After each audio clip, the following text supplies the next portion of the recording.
Hey everybody, what is going on? I hope you guys are doing well today. I am doing great myself, and I want to welcome you back to another episode of The Fragrance Well. So today's topic, we're talking about cool weather scents that I like to wear in warm weather.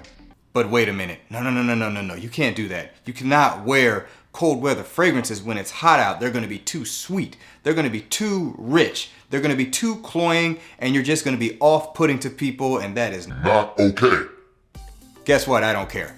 Granted, there is some truth to that. If you wear a sweeter, richer fragrance when it's really hot out, that can be a little much to not just the people around you, but honestly yourself if you're being honest about it. It can just be overwhelming, could make your head hurt. So granted, I would say use a little bit of common sense when you're wearing a cold weather scent when it's hot out. It doesn't mean you can't do it, just dial the sprays back, consider what you're doing, who you're gonna be around. If you don't fully understand how a scent could be made for cold weather and do better in cold weather than it would in warm weather, wear a very strong, rich, preferably sweet or very spicy fragrance when it's very, very hot out, and you might get an idea of what that actually is like to be cloying and overbearing and just not the kind of thing you want to smell when it's really hot out.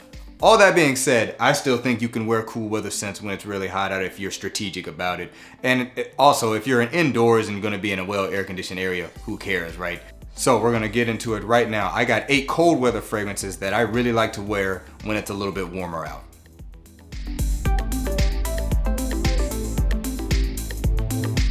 Okay, let's not waste any more time. Let's get right into it. We're going to get right into the first one. This is going to be from the house of Guerlain. This is L'Homme Idiol. This is the original Eau de Toilette. And I got the big giant jumbo bottle.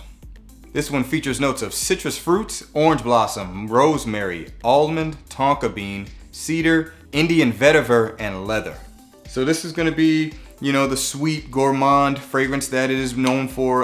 Not the most popular in the bunch, but really got heralded for that almond note. I do have the extreme version, which is a lot richer than this, which I personally would not wear if it's too hot out, because that one is a lot stronger than this one is. Because there is a warmer weather style release from this house for this line. This one here is a lot fresher than the extreme is, so I don't mind wearing this one when it's a little bit warmer out. Not necessarily something I go for if it's 98 degrees out and 100% humidity, which it can be like that here in Florida, but nevertheless, I have no problem wearing this when it is a little bit warmer out. Because it's the Eau de Toilette version, it is a little bit lighter. It's not as rich as like the Al Extreme or even the Eau de Parfum, so you just dial the sprays back a little bit, and I think it works great for warm weather. Once again, this is Guerlain L'Homme Idiol, the Eau de Toilette version. Okay, next one on the list. This is coming from the house of Maison Margiela, and this is from the replica line. This is Jazz Club. Easily the most popular replica fragrance out there, Jazz Club. This one features pink pepper, lemon, neroli, rum absolute, clary sage, java vetiver, tobacco absolute, vanilla, and stearax. If you know anything about the replica fragrances, they're all meant to kind of represent whatever environment or object they are trying to emulate in the name. So Jazz Club is meant to smell like you're inside of a jazz club. Let's spray this on the strip here, get a scent of it, get a sniff of it. Oh yeah, love this one, man. First time I smelled it, I was like, that is interesting. I wasn't in love with it at first, but I kind of wore it on my skin and I was like, oh yeah, definitely got to get that one. My favorite is probably By the Fireplace, but that's neither here nor there. I honestly can't say if this actually smells like a jazz club. I've never been in like a traditional jazz club. I've been in areas where they have jazz or where jazz was the focus, but it certainly wasn't what this is trying to represent, which I think is meant to be obviously boozy, which you can go many places and get that, but also kind of smoky and leathery too. I don't really know if that's how jazz clubs actually smell. Whichever one they were modeling this one after must have reminded them of this, so hey, kudos to them. Either way, it smells great to me. But yep, I like wearing this even when it's a little bit warmer out. Again, dial the sprays back, but this fragrance is not like a beastly scent at all. So I would say even with this one, you can probably go, a little bit heavier than say some of the other ones I have on this list that are definitely strong and can definitely be way too cloying, way too much, way too rich if it's a little too warm out. But check it out if you haven't, man. I think this is a great offering from the Maison Margiela replica line. This is Jazz Club, one I definitely like to wear when it's a little bit warmer out. Next one on the list is going to be coming from the House of Prada from the Luna Rosa line. This is Luna Rosa Black. Definitely the most unique out of this line and definitely my favorite. It's actually the only Luna Rosa I own at the moment. This one features Angelica, Bergamot, Coumarin, Patchouli, and Amber. This one here, get a little smell of it because the atomizer doesn't give me anything since there's no cap. Yep, this one here you get sweet, powdery, a little bit spicy amber. I really like to wear this one on a night out, a nice dinner. I like wearing it when I'm playing gigs in a little bit more elegant situations. Really enjoy wearing this. It smells amazing. I know there were rumblings of this one actually being discontinued, I think last year. I imagine it was just supply chain issues and they just had to make a bunch of them, and it took a while for them to come back in stock, but they're readily available right now. I actually bought mine from retail when I got it. Love the toned sweetness of this one. It's not cloying at all already, so this is why I think it'll work a little bit better if it is a little bit warmer out, because it's not just that overly deep, rich sweetness that would not be the best option if it's extremely hot out. Once again, this is Luna Rosa Black from Prada, another scent I really like to wear when it's warm out. Alright, next one on the list. This one's going to be coming from the House of Amouage. This is Interlude Black Iris, the flanker to the ever famous Interlude Man. This one features rosemary, violet leaf, bergamot, orris absolute, frankincense, myrrh, amber, cistus, vanilla, cedarwood, leather, patchouli, sandalwood, and oud. In my opinion, the best way you can describe this one, if you're familiar with how Interlude smells, this is simply a slightly easier, fresher take on Interlude Man.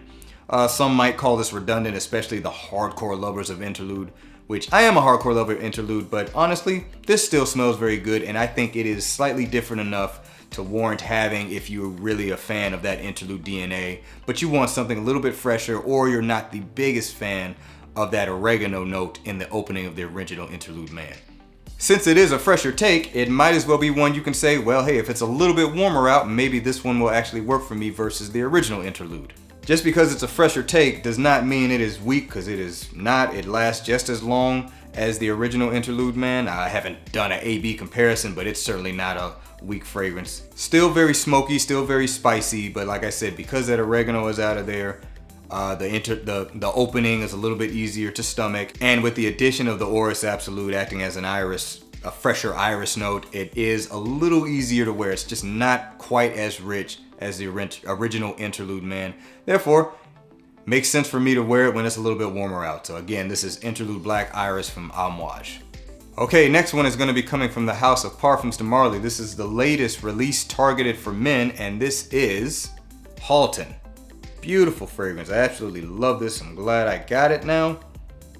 This one's going to feature notes of clary sage, lavender, bergamot, saffron, elderwood, cedarwood, praline, oud, leather, musk, patchouli, and vetiver.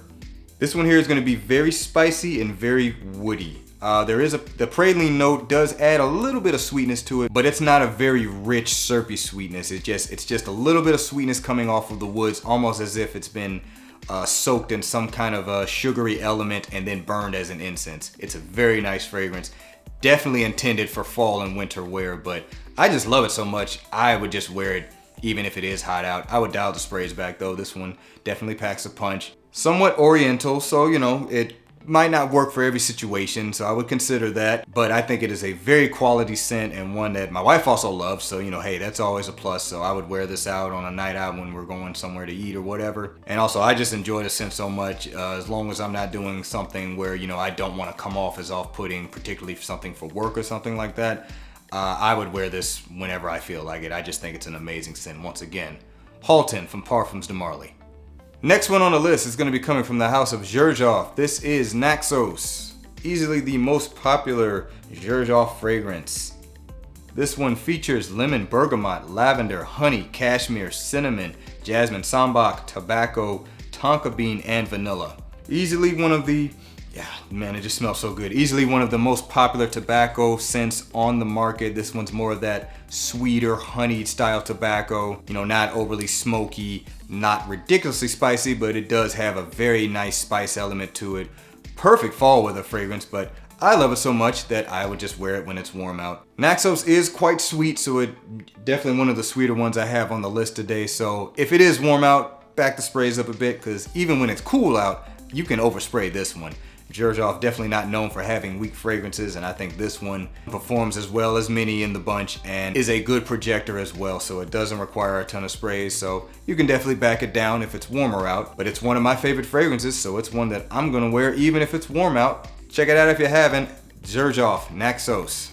Okay, the next one on the list is going to be coming from the house of Salvatore Ferragamo. This is going to be Uomo, the original Uomo. Definitely the sweetest fragrance on this list, so as much as I love it, you definitely want to be careful with the trigger on this one if it's warm out. This one features cardamom, bergamot, black pepper, tiramisu, ambroxan, orange blossom, tonka bean, cashmere wood, and sandalwood. Can't smell from the atomizer, so let me get me a nice spray in there. Oh yeah, this is beautiful scent. That tiramisu note is so realistic to me. I used to hate tiramisu. That was something that my wife liked back when we were dating a long time ago. She loved getting tiramisus. It was just not a dessert I was a fan of because tiramisu is a coffee style fragrance. I did not like coffee at the time. Now I can't get enough of it. I drink it more than she does. And as a result, I don't mind a good tiramisu. And this one definitely smells like tiramisu, so I just love it for that alone. I will admit that Uomo might be a little tough to wear if it's extremely hot out. I would say more like that late spring. So, you know, maybe here it's mid 80s and the humidity is not through the roof yet. Okay, I might try this one out, but if it's getting any warmer than that, it's gonna be even just too cloying for me. That being said, I will take the chance at wearing this super sweet fragrance when it is warm out. This is Uomo from Salvatore Ferragamo. And last but not least, we're gonna have one from the house of Jean-Paul Gaultier. This is gonna be Le Male Le Parfum. Amazing fragrance, very popular, and for good reason. Cardamom, iris, lavender, vanilla, oriental woods. This one is all about the sweet and powderiness. Such a beautiful fragrance, a great release, and stays true to the original Le Male. This one also packs quite a punch, so it's another one, you know, go easy on the sprays if it's warmer out, but it just smells so freaking good. I don't want to just wait till when it's cool to wear something like this. Especially here in Florida, we don't have winter seasons. You know, we have a little stretch of a couple weeks where it could be really cool, but I mean, that's not real winter. We know this. Great nighttime fragrance, great night out fragrance. Obviously, you know, if you live somewhere where it's really hot like I do, typically you're going somewhere where you're going to be inside. It's going to be well air conditioned. So that's where, you know, most of these fragrances are going to be worn, to be honest. And this one is definitely one that I would wear even though it's warm out. So this is Jean-Paul Gaultier Le Male Le Parfum, one of the favorites in my collection.